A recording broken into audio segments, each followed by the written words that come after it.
We all know the story of Little Red Riding Hood, where the wolf tricks her into telling him where Grandma lives. He then finds Grandma's house, eats Grandma, the cake, and drinks the wine, only then to eat Little Red herself. Well, that story is a little different from the truth, as you'll soon find out. First of all, the little girl's name was Scarlet Redgrave. Secondly, it wasn't Scarlet but the wolf himself that had died that dark and twisted night. Now listen to the true story of Scarlet, also known as Little Red.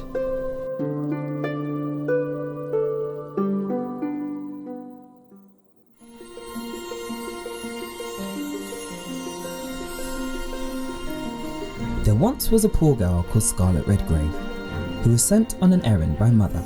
She gave Scarlet a basket with wine and some cake, said, "Set off while your dear grandma's awake. Be sure to take your bike, for it's darkening. The wolves, the thieves and murderers are harvesting goods and treasures from all over the world, and their most recent desire is brave little girls."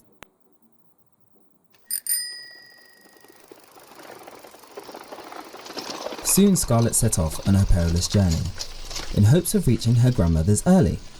She followed the directions Mother bestowed. What she failed to mention was a fork in the road. Now the sun was setting and the time was nigh to choose upon a route to try. Both were dark and incredibly eerie, but one path seemed particularly dreary. A well-trodden road with shadows galore, of ever-growing trees cast upon the floor. With multiple bumps and unseeable bends, she thought to herself, "God knows where that ends." See, the other path seemed clear and less winding. It seemed somewhat a little inviting. A petite little girl alone in the woods. In the back of her mind, she knew that she should not be fooled by the look of the route, for if she did, she may encounter a brute. At that very moment, as if it were planned, she felt the presence of an unwelcomed man. She turned as if to clearly see, and realised quite suddenly that she had been in that very spot since 8:30. It's 9 o'clock. The fear of what she didn't know caused Scarlet's little legs to go down the nearest path to take flight, but the path she chose, it wasn't right. She looked above to see the sky, but it was unseen by the naked eye. As bushes and trees forced her into the deep, her God-given senses started to freak, for it was as dark as it's ever been, apart from this bright yellow, luminous grin. Hello, said the voice that seemed from the unknown. Where exactly were you planning to go? Before poor Scarlet had time to think, her lips and tongue were on the brink of telling the thing where she was to go. "I don't talk to strangers, Mummy told me so. Now you go back to whence you came. I won't say a word, not even my name." Swiftly she rode, she tried to escape the transient outlander, that luminous shaped grin that she had stumbled across, and in instant panic, poor Scarlet was lost.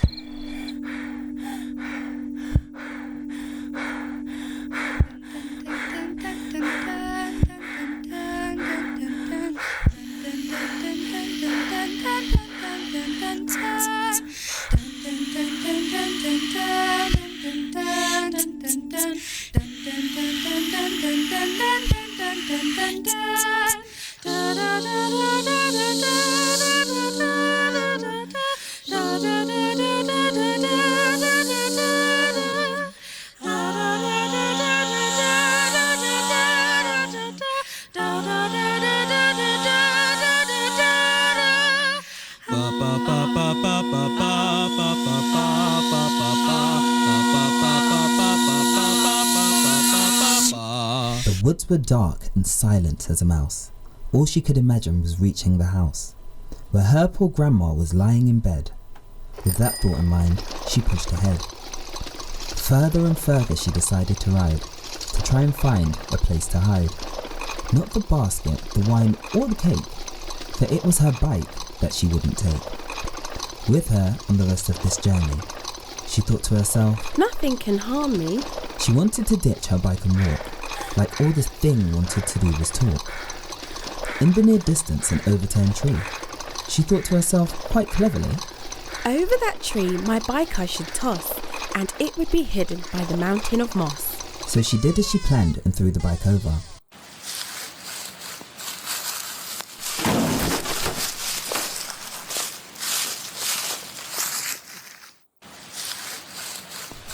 As she did that, the familiar odour lingered as if from beyond the grave.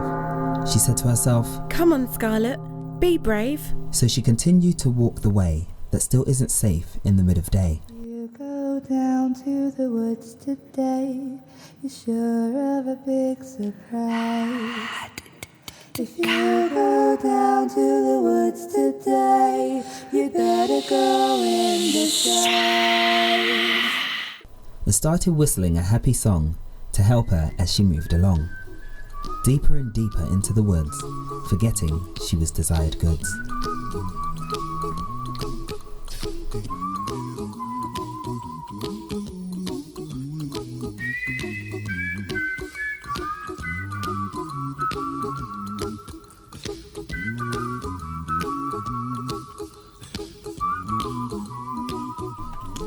As she didn't recognize the smell, the predator wolf could certainly tell that she was scared beyond her wit and decided not to wait a bit longer as she was nearing the middle, and all he wanted was just a nibble of this little girl so brave and bold.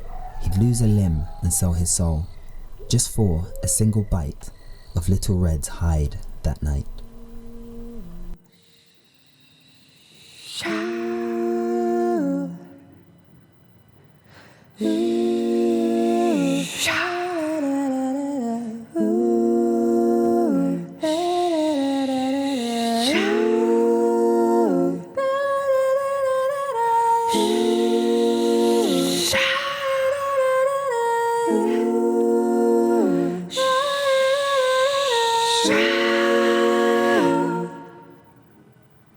Ready or not, here I come.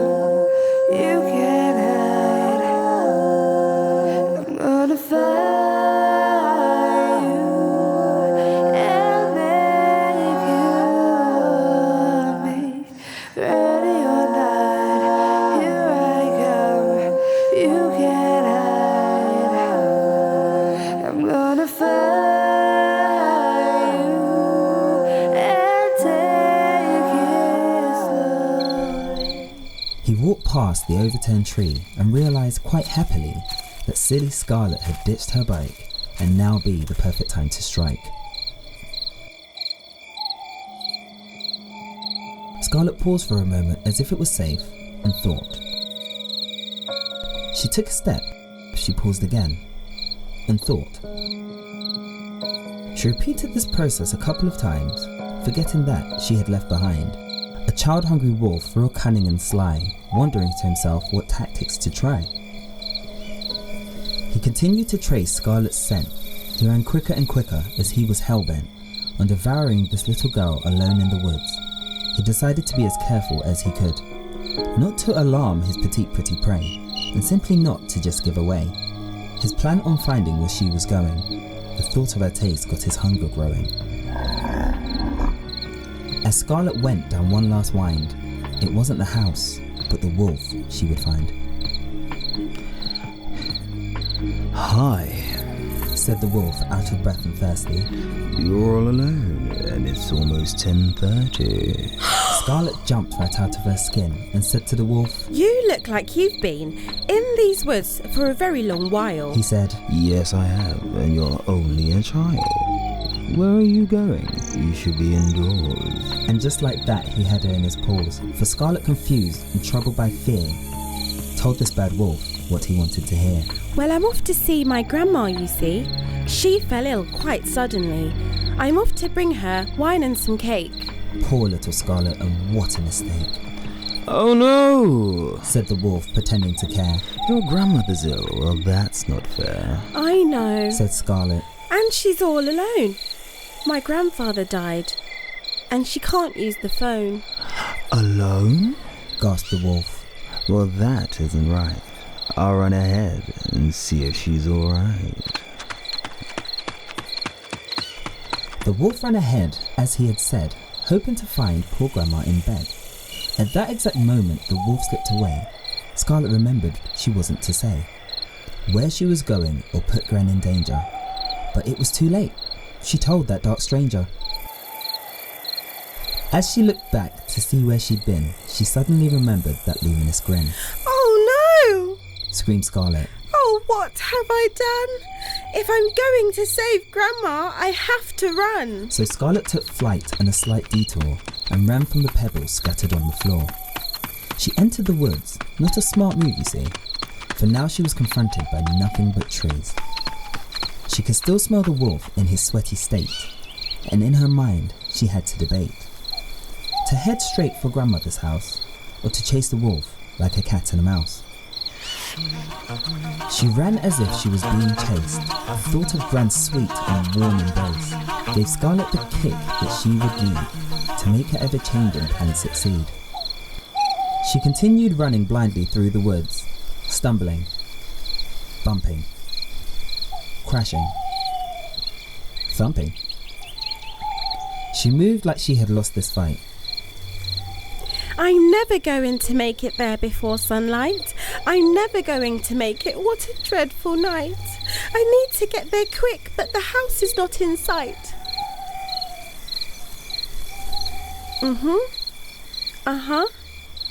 Okay. All right. She stopped for a second, as if by God's grace. The once defeated child had a smile upon her face. She knew just what she had to do. She bobbed, she weaved, she ducked, she flew. Over the shrubbery and through the branches, around the trees and under the arches. In the near distance she thought she could hear the distant sound of water in her right ear. The gentle whisper of a free-flowing stream was quite welcome and almost serene.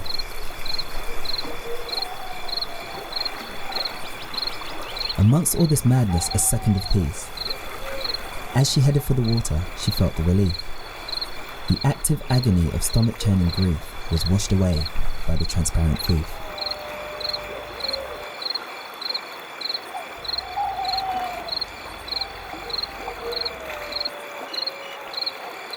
Scarlet remembered the directions given. She felt she was close. It was almost 11. A sliver of moonlight spilled between the leaves and gently pierced through the array of trees. Not enough to navigate the route, but just the right amount to make out that brute. The shadow moved swiftly through the woods, like a thief in the night carrying stolen goods. Now little Scarlet was advanced for her age. She bolted straight for him like a bird out of the cage. Now that move was risky, very risky indeed. But the thought of losing Grandma gave her the will to succeed.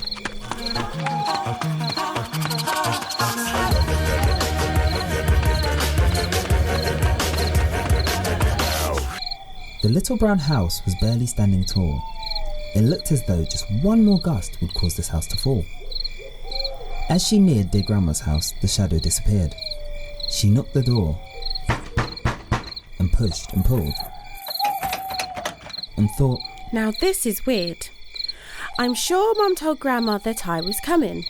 The only reason a door is locked is to keep something out or in. She circled the house and found a window open very thin. With not much effort, the decaying ledge was then upon the floor. As Scarlet climbed through, she was shocked to see what was barricading the door. Grandma! Shouted Scarlet in a panic. Where are you? She cried. Grandma, are you in the attic? Did you manage to hide? The wolf is coming, Grandma. He will be here real soon. He's on his way, Grandma. I saw him cry to the moon. I lost him in the woods, you see, and threw away my bike.